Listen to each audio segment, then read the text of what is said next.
आइए दोस्तों, आज हम कौवा और दुष्ट सांप की कहानी देखते हैं। तो मित्रों, एक बार की बात है, एक जंगल में किसी पेड़ पर कौवे का एक जोड़ा रहा करता था।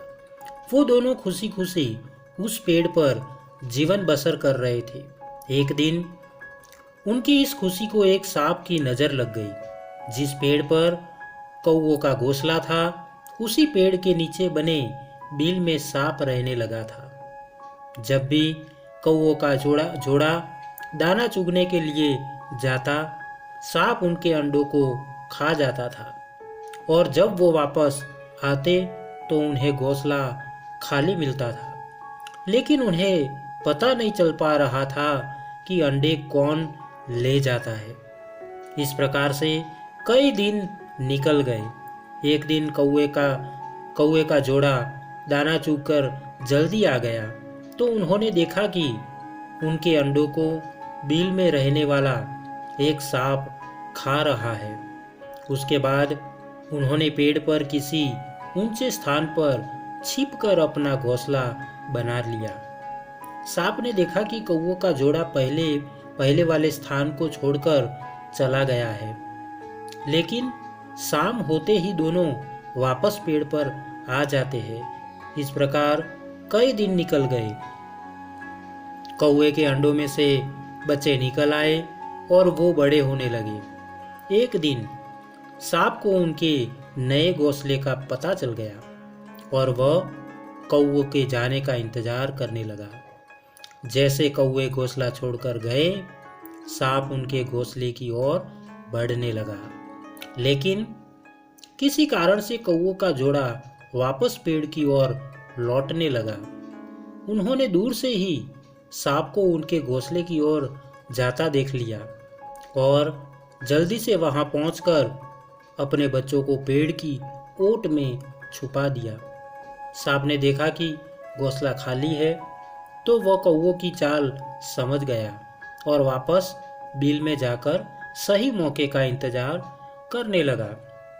इसी बीच कौवों ने सांप से पीछा छुड़ाने के लिए एक योजना बनाई।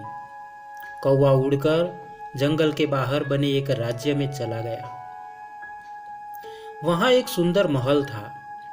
महल में राजकुमारी अपनी सहेलियों के साथ खेल रही थी। कौवा उसके गले में से मोतियों का हार लेकर उड़ गया। सभी ने शोर मचाया तो पहरेदार हार लेने के लिए कौवे का पीछा करने लगे। कौवे ने जंगल में पहुंचकर हार को सांप के बिल में डाल दिया, जिसे पीछा कर रहे सैनिकों ने देख लिया।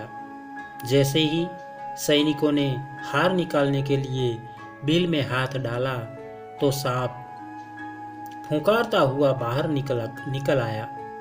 सांप को देखकर सैनिकों ने तलवार से उस पर हमला कर दिया, जिससे सांप घायल हो गया और अपनी जान बचाकर वहां से भाग गया। सांप के जाने के बाद कौवा अपने परिवार के साथ खुशी खुशी रहने लगा।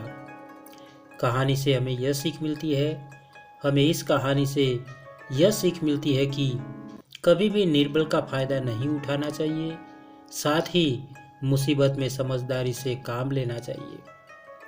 तो आशा करता हूँ कि आपको यह कहानी अच्छी लगी होगी। अगर आपको यह कहानी अच्छी लगी है तो एक लाइक और एक शेयर ज़रूर करना दोस्तों। और हाँ दोस्तों, चैनल को सब्सक्राइब तो ज़रूर ही करना। आपके प्यार को इसी तरह देते रहना, क्योंकि हम आपके लिए इसी तरह की अच्छी और मनपसंद कहानियाँ लाते रहे। तो दोस्तों, आज के लिए इतना ही। फिर मिलेंगे एक और नई कहानी के साथ। तब तक के लिए आप सबको हमारा धन्यवाद। जय हिंद।